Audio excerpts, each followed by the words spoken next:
Hi guys, अस्सलाम वालेकुम। My self Mohammad Ismail, और आज की इस वीडियो के अंदर हमारा जो एजेंडा है वो टॉलरेंस ग्रुप फॉर एम्प्लॉयज़ को डिफ़ाइन करना है।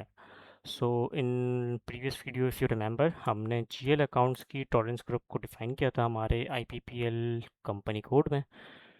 बट आज हम करेंगे हमारे एम्प्लॉयज़ के लिए। ऑलराइट, तो हम सिंपली फाइनेंशियल अकाउंटिंग में आएंगे एंड देन उसके बाद हम जाएंगे direct general ledger accounting and then business transactions, open item clearing, और उसके बाद आपको ऑप्शन मिलेगा क्लियरिंग डिफरेंसेस का। ऑल राइट, देन उसके बाद हम हमारे टी कोड्स को देखने के लिए कॉलम ऐड करेंगे।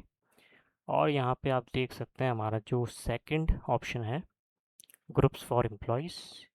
आज का हमारा एजेंडा सिंपली इसको डिफाइन करना है। ऑलराइट, तो सिंपली ये भी हो ज़्यादातर उसी तरह ही है, और जिस तरह हमने जीएल अकाउंट्स को क्रिएट किया था, इसमें हम बेसिकली कंपनी कोड लेवल पर ही इसको असाइन कर रहे होते हैं। अगर मैं हम मेरे PUML पुराने कंपनी कोड का आपको दिखाऊं, तो यहाँ पे एक मैंने टॉलरेंस ग्रुप ब्लैंक क्रिएट किया हुआ है, और मैंने एक टॉलरेंस ग्रुप TG01 के नाम से भी क्रिएट किया हुआ है। ऑलराइट, तो हियर वी गो। सिंपली इसमें भी कोई ऐसा सच रॉकेट साइंस नहीं है। हम सिंपली न्यू एंट्रीज पे भी जा सकते हैं, किसी को सेलेक्ट करके कॉपी भी कर सकते हैं, और किसी पुरानी क्रिएटेड को ऑलरेडी हम डिलीट भी कर सकते हैं।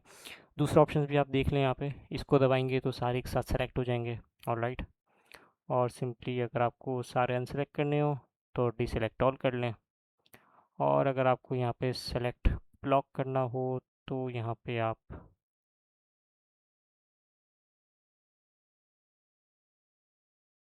कर सकते हैं।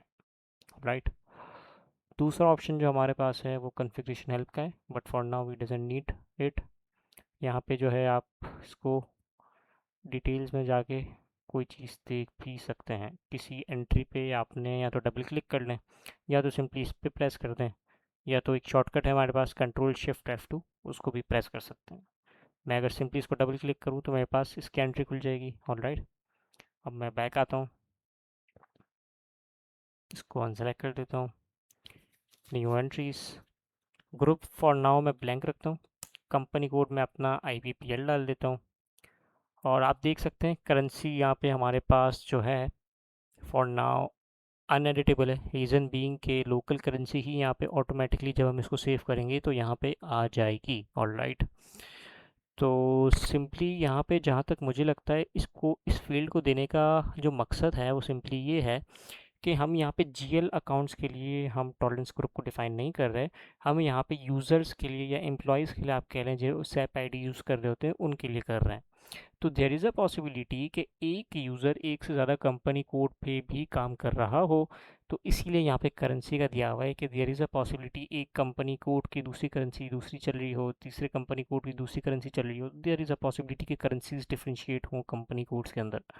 सो दैट्स वाई ये करेंसी की फील्ड एम्प्टी मतलब शो की हुई है, डिस्प्ले ही है एक तरह की। ये ऑटोमेटिकली जब हम इसको सेव करेंगे तो यहाँ पे इस कंपनी कोड की लोकल करेंसी यहाँ पे उठ के आ जाएगी। और राइट, तो यहाँ पे आप देख सकते हैं अपर लिमिट्स फॉर पोस्टिंग प्रोसीजर्स, यहाँ पे अमाउंट पर डॉक्यूमेंट है। अगर आप इसको मज़ीद डिक डाउन करना चाह रहे हैं तो सिंपली F1 प्रेस करें इस पर क्लिक करके, तो यहाँ पे इस फील्ड की आपके पास डाटा शो हो जाएगा। ऑलराइट, ये कह रहा है simply maximum permitted posting amount per document for this user group. The posting amount is the total of all debit items और similarly the total of all credit items.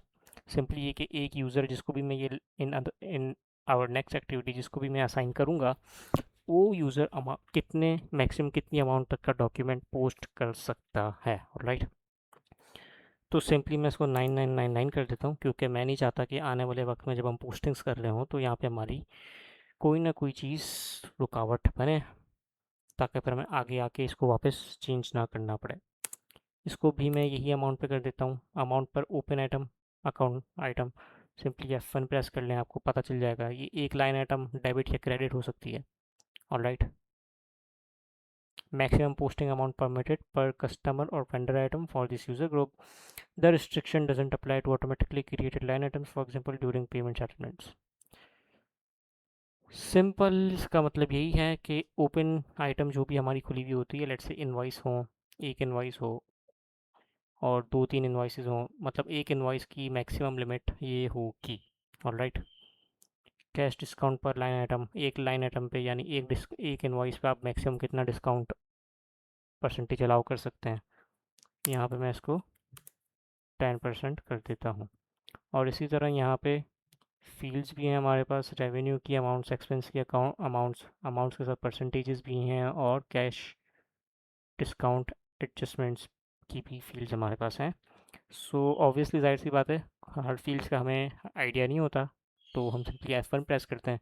यहाँ पे हमारे पास डिटेल शो हो जाती है, और देन उसके बाद हम जाके हमारी रिक्वायरमेंट के हिसाब से या तो डाटा डाल देते हैं या तो हम उसको ब्लैंक कर देते हैं। ऑलराइट, तो सिंपली अगर हम इसकी एग्जाम्पल पढ़ें, amount up to which payment differences to your advantage are allowed.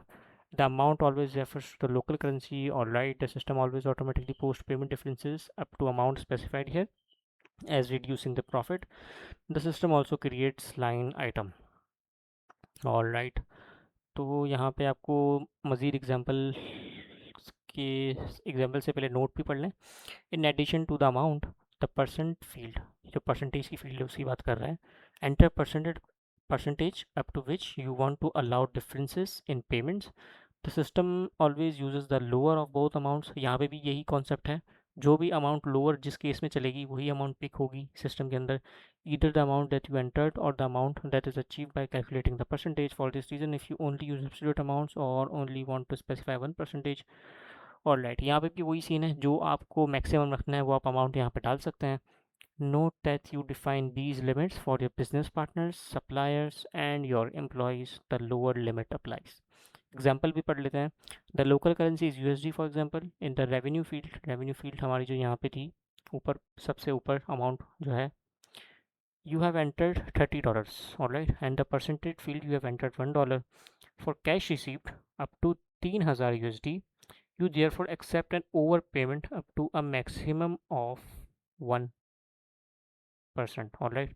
अब लेट से कोई मिसाल के तौर पे हमें 3000 रुपये की एक कैश रिसीप्ट आती है बैंक में, लेट से हमारे कस्टमर ने हमें पे किया, और देयर इज़ अ पॉसिबिलिटी के कस्टमर ने या तो हमें 30, या तो हमें कुछ पेमेंट ज़्यादा कर दी है, या तो कुछ पेमेंट हमें जो है कम कर दी है। ऑलराइट, तो रेवेन्यू के केस में क्या होगा कि it means that the irrespective of the amount of the payment receipt, amount from 0 to 30 USD are tolerated. For payment receipt over 3000 USD you accept an over payment up to a maximum of 30 USD।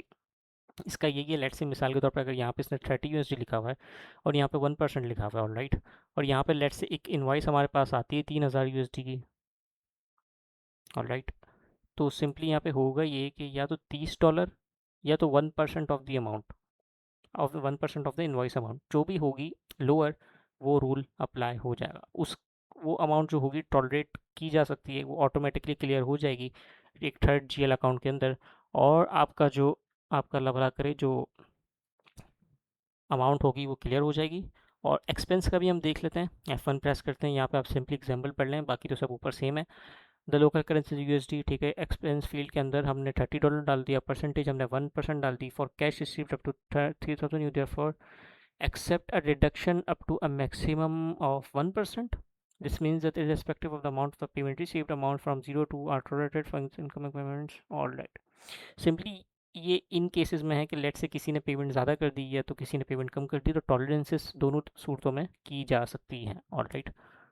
तो simply मैं इसको ज़्यादा नहीं करता, 100 पे रख देता हूँ और यहाँ पे 1% कर देता हूँ, ताकि हमारी बस एक entry for now for the sake of simplicity create की जा सके।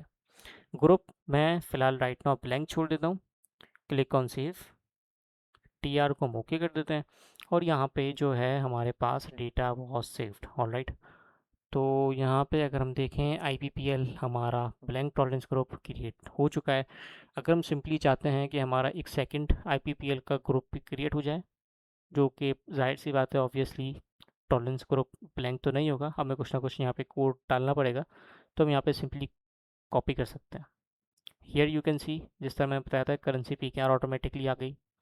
अब लेट्स से मैं कोई और कंपनी कोड खोल के दिखा दूँ आपको, ताकि आपको आइडिया हो जाए कि करेंसी जो है वो कंपनी कोड के हिसाब से डिफरेंट हो सकती है, ऑलराइट। MCA बैंक की करेंसी यूएसडी होगी, दैट्स वाई तो यूएसडी ऑटोमेटिकली यहाँ पे आ गया। So this is all this is all for today. और आज का इस वीडियो का एजेंडा हमारा पूरा हो गया, और नेक्स्ट वीडियो के अंदर हम हमारे टॉलरेंस ग्रुप को जो हमने एम्प्लॉयज़ के लिए असाइन किया क्रिएट किया है उसको हम डिफ़ाइन करेंगे और असाइन करेंगे, सॉरी। और एक चीज़ जाने से पहले मैं एक और आपको बात बताते चलूँ कि अपार्ट फ्रॉम यूट्यूब वीडियोस और टीचिंग वीडियोस आप कह लें, मैं यहाँ पे मेरे डॉक्यूमेंटेशन की भी सर्विसेज प्रोवाइड करता हूँ। तो for the sake of simplicity अगर मैं आपको एक दिखा दूँ कि ये इस टाइप के detailed step to step with screenshots आपको डॉक्यूमेंटेशंस चाहिए फॉर एनी टॉपिक, ऑलराइट, तो आप मुझे मेरे लिंक्डइन पे अप्रोच कर सकते हैं। और लिंक्डइन की आईडी आपको मेरी वीडियो के हर डिस्क्रिप्शन के अंदर आपको लिंक प्रोवाइड होगा, आप वहाँ से मेरे लिंक्डइन पे मेरे को इनबॉक्स मैसेज कर सकते हैं। और देन उसके बाद आप इसको इस टाइप के जो हमारे डॉक्यूमेंटेशंस हैं ऑब्वियसली थोड़े बहुत पेड ही होंगे, तो उसको आप यूज़ कर सकते हैं। So thank you for watching this video, और इंशाल्लाह मिलते हैं हमारी नेक्स्ट वीडियो के अंदर। टेक केयर, अल्लाह हाफिज़।